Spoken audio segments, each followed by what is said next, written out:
Para pemirsa IKI TV dan Madani TV dan juga sahabat Quran semuanya yang dimuliakan oleh Allah Subhanahu wa taala. Satu demi satu akan kita perdalam tentang makna syukur ini sehingga kita punya pemahaman yang utuh.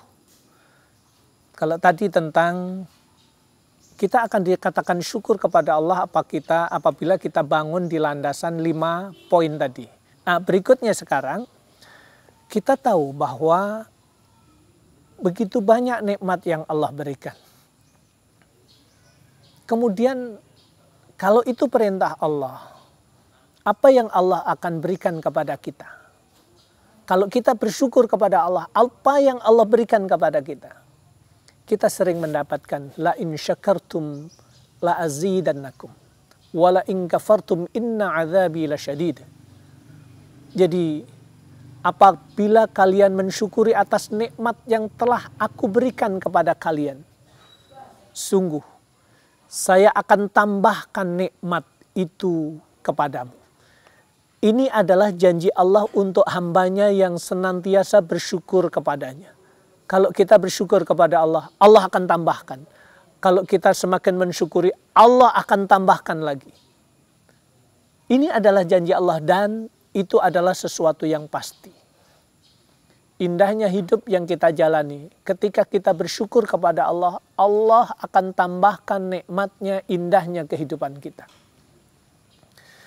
Kemudian yang berikutnya bagaimana cara bersyukur kepada Allah itu seperti apa? Karena selama ini kalau kita berucap, kalau kita dapat nikmat, dapat uang, atau dapat sesuatu yang membahagiakan kita, spontan kita mengucapkan Alhamdulillahirabbil alamin. Bahwa ucapan Alhamdulillahirabbil alamin itu adalah bentuk syukur kita kepada Allah, iya. Tapi syukur itu kita akan disebut orang yang bersyukur tidak hanya pada kalimat Alhamdulillahirabbil alamin saja. Akan tetapi dijelaskan oleh seorang ulama Ibnu Qudamah, beliau menjelaskan bahwa syukur itu harus dengan lisan. Syukur itu harus dengan hati. Syukur itu harus dengan anggota badan. Ketika hati kita itu bersyukur kepada Allah, ketika lisan kita itu bersyukur kepada Allah, ketika anggota badan kita manfaatkan untuk bersyukur kepada Allah, berarti lengkap. Tiga-tiganya. Maka kemudian kalau yang disebut syukur tadi dapat dilakukan dengan hati, dengan lisan, dengan anggota badan, maka kemudian yang pertama adalah syukur dengan hati, yakni dengan meyakini bahwa seluruh nikmat itu sumbernya dari Allah Subhanahu wa taala. Untuk apa? Biar kita tidak sombong. Kalau kita yakini, kalau kita mendapatkan nikmat itu adalah pemberian Allah. Kalau kita punya jabatan, jabatan itu adalah nikmat Allah yang dititipkan kepada kita untuk meraih peluang pahala sebanyak-banyaknya. Kalau kemudian Allah memberikan uang, memberikan harta, tanah, rumah, mobil, maka ketika Allah titipkan kepada kita, kita kemudian menyadari itu adalah pemberian Allah. Jadi kita tidak akan berani mengatakan, oh itu karena kecerdasan saya. Oh itu karena kepandaian saya. Kalau sudah seperti itu, nanti kedudukannya sama dengan Qarun, tidak akan bersyukur, tapi yang terjadi adalah kufur kepada Allah Subhanahu wa taala. Jadi ketika kita mengakui nikmat yang Allah berikan itu dari Allah Subhanahu wa taala, itulah yang kemudian dengan kita lakukan dengan hati. Kemudian yang kedua, dengan mencintai Allah yang telah memberikan semua nikmat itu kepada kita. Ketika kita melaksanakan apa yang Allah perintahkan kepada kita, kita menjalani dengan senang hati, maka itu adalah bentuk kecintaan kita kepada Allah. Ketika kita harus puasa, karena itu perintah Allah, kita jalani dengan senang hati bahwa ini perintah Allah, kita nikmati, maka kemudian itu adalah bentuk syukur kepada Allah. Syukur hati. Kemudian meniatkan untuk menggunakan nikmat itu di jalan yang Allah ridhoi. Jadi ketika hati itu punya komitmen, setiap apa kemampuan yang Allah titipkan kepada kita, setiap harta yang Allah titipkan kepada kita, rumah, uang, tanah, mobil, atau bentuknya harta apapun saja, dan juga jabatan kita, karena kita menjadi eksekutor, menjadi penentu kebijakan. Kemudian kita menghitung, ketika semua rangkaian ini adalah nikmat yang Allah berikan, kemudian kita pakai untuk hal-hal yang diridhoi oleh Allah. Disitulah ketika komitmen itu muncul pada diri kita, berarti kita itu benar-benar bersyukur dengan hati kita.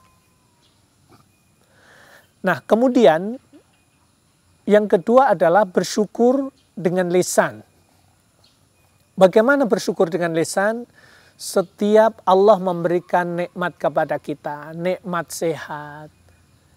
Bahkan ketika kita bangun tidur, begitu kita bangun langsung bunyi, Alhamdulillahilladzi ahyana ba'dama amatana wa ilaihin nusyur.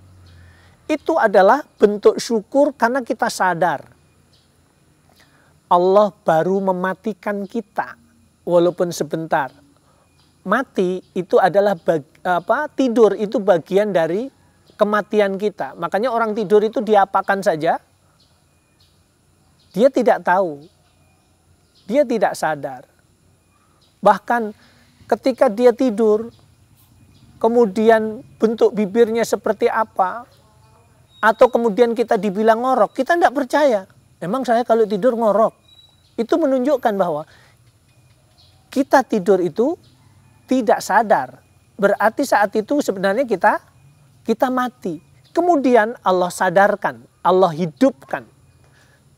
Kita bangun. Ketika kita bangun, kemudian kita diajarkan dalam Islam untuk mengucapkan syukur atas nikmat mati sejenak, ditidurkan oleh Allah. Mengucapkan segala puji bagi Allah. Ahyana, yang telah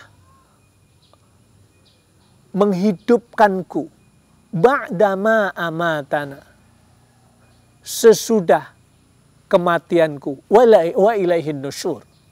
Ini menunjukkan kita disadarkan oleh Allah ketika dengan doa itu adalah bentuk pengakuan kita kepada Allah bahwa kita mengucapkan syukur kepada Allah dengan ucapan Alhamdulillah.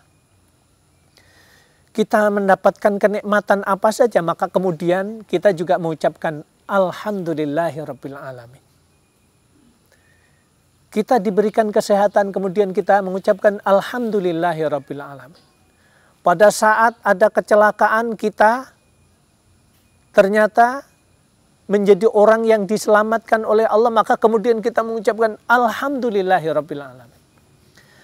Pokoknya setiap nikmat yang Allah berikan, ketika lisan kita spontan mengucapkan itulah cara syukur dengan lisan. Kemudian yang ketiga adalah syukur dengan anggota badan. Bersyukur dengan anggota badan ini dituangkan dalam buku ini di halaman 25. Berupaya berusaha kesehatan yang Allah berikan untuk dipakai taat kepada Allah. Berupaya berusaha kesehatan yang Allah berikan, badannya itu dipakai untuk menjauhi apa yang Allah larang. Maka ketika ini diberikan oleh Allah, kita diberi contoh di dalam Al-Quran surat Saba. I'malu ala Dawuda syukra wa qalilum min ibadiyasy syakur. Wahai keluarga Daud, beramalah sebagaimana bentuk syukur kepada Allah, dan sedikit sekali di antara para hambaku yang bersyukur. Subhanallah, ini Nabi Daud itu adalah seorang nabi yang diberikan kerajaan oleh Allah, diberikan nikmat, memiliki pasukan yang sangat kuat, yang saat itu sangat ditakuti oleh siapapun saja yang menentangnya. Kemudian Nabi Daud juga diberikan nikmat oleh Allah kemampuan untuk melembutkan besi. Jadi untuk menipiskan besi itu tidak perlu dibakar, cukup dipencet saja, itu bisa gepeng. Artinya diberikan oleh Allah kemampuan di antara kemampuan yang tidak diberikan kepada hamba yang lain. Ini luar biasa Nabi Daud alaihissalam ini. Itu ketika Nabi Daud diberikan kekuasaan. Karena harta yang dimilikannya pun juga kemudian dimanfaatkan betul untuk kepentingan kehidupan keluarganya kepada warganya. Sampai digambarkan warga di bawah kepemimpinan Nabi Daud itu kalau mau infak kepada siapa itu bingung. Kenapa? Orang semuanya sudah tercukupi hidupnya. Ini yang menjadikan luar biasa pada diri Nabi Daud. Maka kemudian Nabi Daud adalah seorang nabi, seorang hamba yang senang, suka bersyukur kepada Allah Subhanahu wa Ta'ala.